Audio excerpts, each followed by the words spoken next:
ചാനലിനകത്ത് വന്നിരുന്ന് കുരയ്ക്കുന്ന കുറെ കൊച്ചമ്മമാരുണ്ടല്ലോ, ചാനലിനകത്തും ഫേസ്ബുക്കിനകത്തും മറ്റേതിനകത്തും ഹാഷ്ടാഗ് ഇട്ടിട്ട് അവൾക്കൊപ്പം എന്ന് പറഞ്ഞ് ഹാഷ്ടാഗ് ഇടുന്ന കുറെ കൊച്ചമ്മമാരുണ്ടല്ലോ.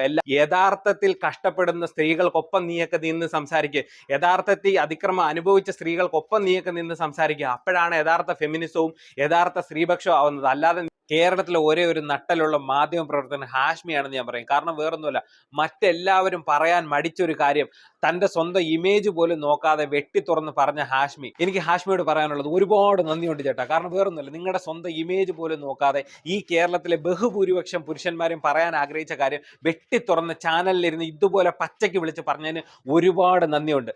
മരിച്ചു പോയിട്ടും ദീപക് എന്ന ആ മനുഷ്യന്റെ, നിരപരാധിയായ മനുഷ്യന്റെ പച്ചയിറച്ചി കൊത്തിവലിക്കുന്ന ശ്രീലക്ഷ്മി അറക്കലിനോടും നിന്റെ കൂട്ടാളികളോടും എനിക്ക് പറയാനുള്ളത്, നിന്റെ ഒന്നും കുഴപ്പമല്ല, നിന്റെ മാത്രം കുഴപ്പമല്ല, നിന്നെ വളർത്തിയവരുടെ കുഴപ്പമാണ്, നിന്നെ ജനിപ്പിച്ചവരുടെ കുഴപ്പമാണ്, നിന്റെ കൂടെ നിന്ന സർവ്വ പുരുഷന്മാരുടെയും കുഴപ്പമാണ്. നീ അവരെ പുരുഷന്മാരായിട്ട് കണ്ടിട്ടുള്ളൂ, നിന്നോട് അവർക്കുള്ള പെരുമാറ്റം മാത്രമേ നീ പുരുഷന്മാരായിട്ട് കണ്ടിട്ടുള്ളൂ. നീ നല്ല ആണുങ്ങളെ കണ്ടിട്ടില്ല, നീ നല്ല പുരുഷന്മാരെ കണ്ടിട്ടില്ല. അങ്ങനെ കാണണമെന്നുണ്ടെങ്കിൽ നല്ല രീതിയിൽ വളർത്തുന്ന ഒരു അച്ഛനുണ്ടാവണം, നല്ല രീതിയിലുള്ള ഒരു സഹോദരൻ ഉണ്ടാവണം, അല്ലെ സഹോദര തുല്യരായിട്ടുണ്ടാവണം, അല്ലെങ്കിൽ നല്ല അധ്യാപകരുണ്ടാവണം, നല്ല നാട്ടുകാരുണ്ടാവണം. ഇതൊന്നും നിന്റെ മാത്രം കുഴപ്പമല്ല. ശ്രീലക്ഷ്മി അറക്കലിനോടും നിന്റെ കൂട്ടാളികളോടും പറയാനുള്ളത്, നിന്റെ കൂട്ടാളികളായിട്ടുള്ള കുറെ കൊച്ചമ്മമാരുണ്ട്, നിന്റെ കൂട്ടാളികളായിട്ടുള്ള കുറെ കൊച്ചമ്മമാർ ഏതെങ്കിലും ഒരു ഫേക്ക് വീഡിയോ ആണെങ്കിൽ പോലും ഒരു സ്ത്രീക്ക് എന്തെങ്കിലും ഒരു അതിക്രമം നേരിട്ടാൽ ഉടനെ ഇവിടെ ചാനലിനകത്ത് വന്നിരുന്ന് കുരയ്ക്കുന്ന കുറെ കൊച്ചമ്മമാരുണ്ടല്ലോ, ചാനലിനകത്തും ഫേസ്ബുക്കിനകത്തും മറ്റേതിനകത്തും ഹാഷ്ടാഗ് ഇട്ടിട്ട് അവൾക്കൊപ്പം എന്ന് പറഞ്ഞ് ഹാഷ്ടാഗ് ഇടുന്ന കുറെ കൊച്ചമ്മമാരുണ്ടല്ലോ. എല്ലാവരെയും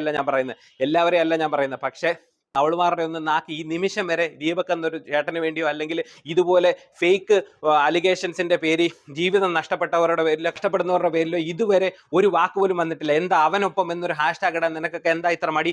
നിങ്ങൾ മടിക്കും, കാരണം നിങ്ങൾക്ക് പബ്ലിസിറ്റി കിട്ടാൻ പോകുന്നില്ല. നിങ്ങൾ ഉണ്ടാക്കി വെച്ചിരിക്കുന്ന ഒരു ഫേക്ക് ഫെമിനിസം എന്ന് പറയുന്ന ഒരു സാധനം ഉണ്ടല്ലോ, നിന്റെയൊക്കെ കുടുംബജീവിതമോ തകർന്നു എന്നാൽ മറ്റുള്ളവരുടെയും തകർന്നോട്ടെ എന്ന് കരുതുന്ന ഒരു ഫേക്ക് ഫെമിനിസം, അതൊന്നും അല്ല ഫെമിനിസം. യഥാർത്ഥ ഫെമിനിസം പഠിക്കണമെന്നുണ്ടെങ്കിൽ നിന്റെയൊക്കെ വീട്ടിൽ നിന്റെയൊക്കെ അമ്മമാർ നിന്നെ വളർത്തിയത് അതേ രീതിയിലായിരിക്കത്തില്ല. അതുകൊണ്ടാണ് നീയൊക്കെ ഈ ഫേക്ക് ഫെമിനിസം കൊണ്ട് നടക്കുന്നത്. യഥാർത്ഥ ഫെമിനിസം കാണണമെന്നുണ്ടെങ്കിൽ കഷ്ടപ്പെട്ട് കുഞ്ഞുങ്ങളെ വളർത്തുന്ന അമ്മമാരുടെ അടുത്തോട്ട് പോകണം, കഷ്ടപ്പെട്ട് കുടുംബം മുന്നോട്ട് കൊണ്ടുപോകുന്ന സ്ത്രീകളുടെ അടുത്ത് പോകണം, പുരുഷന്റെ തോളോട് തോള് ചേർന്ന് നിന്ന് അവന്റെ കഷ്ടതയിലും അവന്റെ ഇല്ലായ്മയിലും അവനോട് ചേർന്ന് നിന്ന് ആ കുടുംബം മുന്നോട്ട് പോകാൻ കഷ്ടപ്പെടുന്ന സ്ത്രീകളുടെ അടുത്തോട്ട് പോകണം. അവിടെയാണ് നീയൊക്കെ ഫെമിനിസം പഠിക്കുന്നത്. അല്ലാതെ മറ്റേ കാറിലോട്ട് കയറിയിരുന്ന് കൂളിംഗ് ഗ്ലാസും വെച്ചിട്ട് എന്തെങ്കിലും ഒരു പബ്ലിസിറ്റി പോസ്റ്റ് കിട്ടുമ്പോൾ അതിന്റെ പുറകെ അവൾക്കൊപ്പം മറ്റവൾക്കൊപ്പം എന്ന് പറഞ്ഞ് നടക്കുന്നതല്ല ഫെമിനിസം.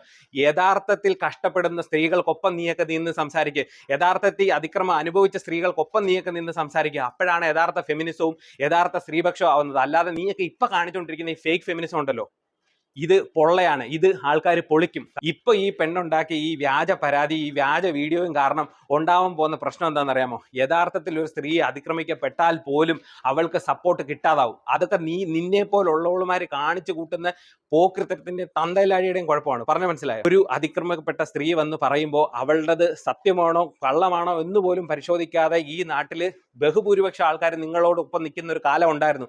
അത് മിക്കവാറും ഇനി കാണത്തില്ല. കാരണം ഇനി ഉള്ള സത്യം എന്ന് പറഞ്ഞാൽ പോലും അത് ആരും വിശ്വസിക്കാത്തൊരു കാലമായി. കാരണം അതുപോലത്തെ പരിപാടിയാണ് നിങ്ങൾ കാണിച്ചുകൊണ്ടിരിക്കുന്നത്. എനിക്ക് ഈ ഫേക്ക് ഫെമിനിസ്റ്റുകളോടും കൊച്ചമ്മമാരോടും പറയാനുള്ളത്, ആദ്യം നിന്റെയൊക്കെ കുടുംബത്തിലെ ജീവിതം നീയൊക്കെ നന്നാക്ക്, എന്നിട്ട് മറ്റുള്ളവരെ നന്നാക്കാൻ പോകും. നിന്റെയൊക്കെ ജീവിതമോ തൊലഞ്ഞു എന്നും പറഞ്ഞ് നീയൊക്കെ ബാക്കിയുള്ള ആണുങ്ങളെ, നാട്ടിലുള്ള സർവ്വ ആണുങ്ങൾ മോശക്കാരാണെന്നും പറഞ്ഞ് നടക്കുന്ന പരിപാടി അങ്ങ് നിർത്ത്.